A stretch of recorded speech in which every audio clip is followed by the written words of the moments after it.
el apagón masivo del 28 de abril no solo ha marcado un hito dentro de lo inaudito, sino que además debería ser nombrado como el Día de la Claustrofobia. En Madrid, los bomberos realizaron al menos 210 intervenciones para poder rescatar a personas que estaban atrapadas en los ascensores, según Emergencias 112.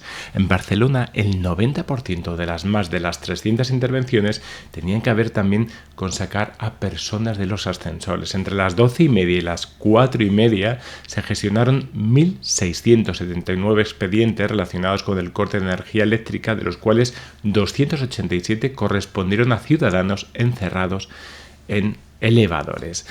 En el metro también se quedaron a oscuras.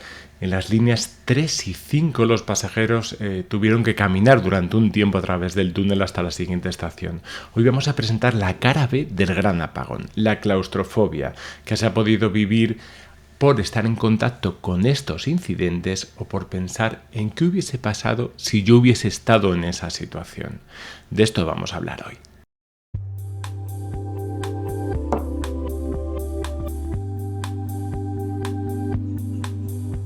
¿Qué es la claustrofobia y por qué se produce? Pues parece que hay diferentes tipos de claustrofobia y la pregunta es ¿qué deberíamos hacer en estos casos? Definitivamente no calificaríamos la claustrofobia como el miedo a estar en un lugar cerrado. Es más complejo que esto. Muchas personas con claustrofobia pueden estar en este tipo de sitios sin mucho problema. Más bien lo definiríamos como el miedo a no poder salir de la situación si uno quiere hacerlo. Es decir, que la claustrofobia es el no poder elegir ni el cómo ni el cuándo salir. Y también implica la creencia de que algo catastrófico va a ocurrir si no lo consigo. Y aquí viene la primera lección valiosa. Y es que la claustrofobia no es un miedo hacia afuera, sino es un miedo hacia adentro. Lo que se teme no es tanto a la falta de espacio, sino a las propias sensaciones desagradables que esto va a generar en nosotros y que creemos que nos va a llevar al descontrol o a algo terrible que creo que no voy a poder sostener. Por otro lado, la clave es que no hay que pensar solo en espacios cerrados. Lo que importa es si las personas los perciben como cerrados o no. Por ejemplo, en el cine. En el cine alguien podría ponerse cerca de la salida y normalmente se colocan en pasillo, no en medio. O puede que situaciones como el dentista o el peluquero, en el que sientes que tienes que estar ahí por la fuerza, también pueden ser percibidos como situaciones claustrofóbicas. ¿Qué tipos de claustrofobia existen? Algunas personas que acuden a la consulta vienen a raíz de un suceso traumático que no quieren repetir.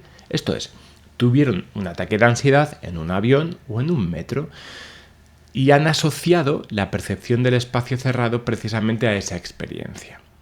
Vivieron una percepción tan catastrófica de la situación que no quieren que se vuelva a repetir ni en pintura. Pensaron en ese momento que enloquecerían, que se asfixiarían, que no podrían soportarlo y han asociado que si permanecen en una situación sin la posibilidad de poder cortar esa situación escapando, no van a poder resistirlo. Esto, veréis, tiene más importancia de lo que parece en un principio. En este caso, la persona evita los sitios por el miedo a repetir esa experiencia traumática.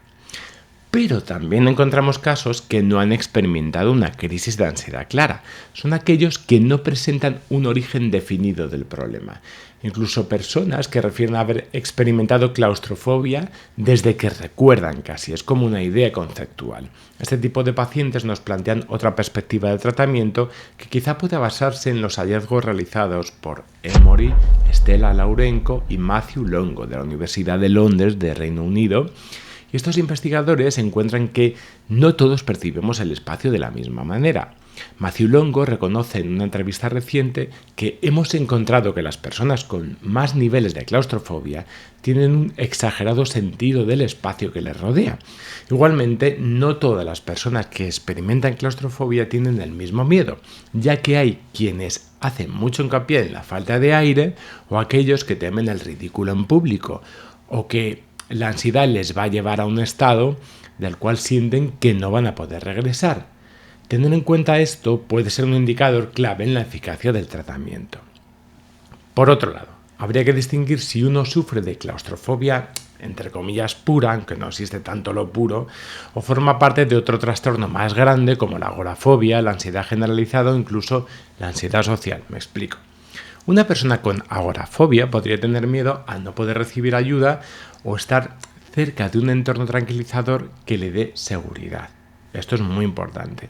La persona teme en este caso estar fuera de lugares o de personas de seguridad y sentirse vulnerable. Una persona con ansiedad generalizada tiene la anticipación como estrategia salvadora y se está preguntando todo el rato qué es lo que podría pasar si se viese en esa situación y cómo se sentiría. Y una persona, por ejemplo, con ansiedad social, temería hacer el ridículo al ponerse nerviosa delante de los otros y poder mostrar su miedo, como romper su imagen. Aunque en un caso como este, por ejemplo, el temor se me ocurre que podría reducirse al verse otros pasajeros asustados. Es decir, si los otros están asustados, yo puedo permitirme sentir lo que estoy sintiendo en este momento. La paradoja es que la claustrofobia en realidad, y esto es importante, es un intento de solución ante algo que me da miedo. ¿Y cómo lo intento solucionar? Bueno, ¿habéis oído hablar de la expresión ojos que no ven, corazón que no siente? Pues en este caso es una frase de lo más erróneo. La fantasía. La fantasía siempre es más terrible que la realidad en una fobia. Se evita para no sentir aquello que me parece desagradable, pero la evitación se transforma en realidad, en una especie de condena porque siempre estoy ante lo que podría pasar, no en lo que está realmente pasando. Y al final, cuando percibimos una situación desde la fantasía, se terminan activando mecanismos que agravan el problema. Con respecto al tratamiento, siempre, por lo menos digo que la claustrofobia, que no forma parte de un cuadro más grande como una agorafobia, una ansiedad social o un trastorno de ansiedad generalizada, tiene muy buen pronóstico solamente con la exposición. Las terapias de exposición son el tratamiento de primera línea para las fobias específicas. Los metaanálisis indican que la exposición en vivo, que es gradual y guiada por un terapeuta, produce tasas de éxito muy elevadas en el rango del 80 o 90% de mejora clínica. La exposición con realidad virtual es una modalidad cada vez más usada. Estudios controlados han demostrado que la realidad virtual puede inducir respuestas de miedo realistas en entornos cerrados como un ascensor virtual o poder reducir eficazmente la claustrofobia tras varias sesiones, como nos dice Cristina Botella, que es una de las investigadoras más importantes en nuestro país sobre realidad virtual. Revisiones recientes concluyen que la eficacia de la terapia con exposición con realidad virtual es comparable por lo menos a los estudios que se han hecho con exposición por imaginación, con la ventaja adicional de ser percibida como más tolerable por muchos pacientes. El entrenamiento en respiración sí que es fundamental para poder manejar la hiperventilación, que es causante de muchos de los síntomas producidos por la hiperventilación al disminuir el CO2 y reducirse el oxígeno. Las técnicas de relajación, bueno, pues son buenas o no, dependiendo del caso, pues tienen que ser aprendidas de forma muy eficaz porque en esos momentos se produce una visión túnel, se produce una desconexión sobre todo de la parte más racional y solamente se ve casi como las orejeras de los burros. Y es muy difícil aplicar una técnica como el cambio de pensamiento o la relajación si no están perfectamente entrenadas y asociadas a respuestas casi automáticas. Por otro lado, la terapia de aceptación y compromiso nos plantea que el objetivo no es tanto luchar contra la sensación, sino que se puede tolerar, que puede ser otra vía interesante. Los estudios sugieren que hacen falta ciertas sesiones, que solamente una sesión no es muy acertada, sino que como mínimo hacen falta 5 o 6 sesiones para poder entender este concepto de aceptación que no es tan fácil como pudiese ser. Y para finalizar, una serie de ideas fundamentales que van a poder ayudarte. Lo primero es que si lo pasaste mal en esta situación, no significa que hayas desarrollado un trastorno. La mayoría de las situaciones traumáticas que se dieron durante el apagón solamente necesitan tiempo y no hacen falta que acudas de inmediato a un psicólogo. Solo es necesario en el caso de que empiece a afectar a tu vida cotidiana y empieces a evitar.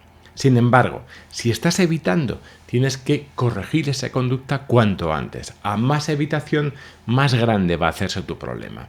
No permitas que se instale en tu vida porque puede llegar a ser perjudicial. Lo más grave, una de las cosas que hemos aprendido que te va a ocurrir durante un ataque de pánico, pues como hemos visto, es pánico. Cientos de personas quedaron atrapadas en ascensores y medios de transporte y como ves, nuestro cuerpo está preparado para enfrentarnos a situaciones estresantes de alto nivel. Recuerda que el miedo intenso no implica peligro real, que tu cuerpo responde exageradamente porque interpreta una amenaza, pero recuerda también que esta respuesta es temporal y va a pasar. Así que bueno, nada más. Espero que os haya servido este vídeo un poco como guía introductoria y ya sabéis, en la mayoría de los casos no va a pasar absolutamente nada, pero si empezamos a evitar, siempre va a ser interesante que tomemos medidas y entre ellas a veces pueda ser acudir a un profesional. Nos vemos en el siguiente vídeo.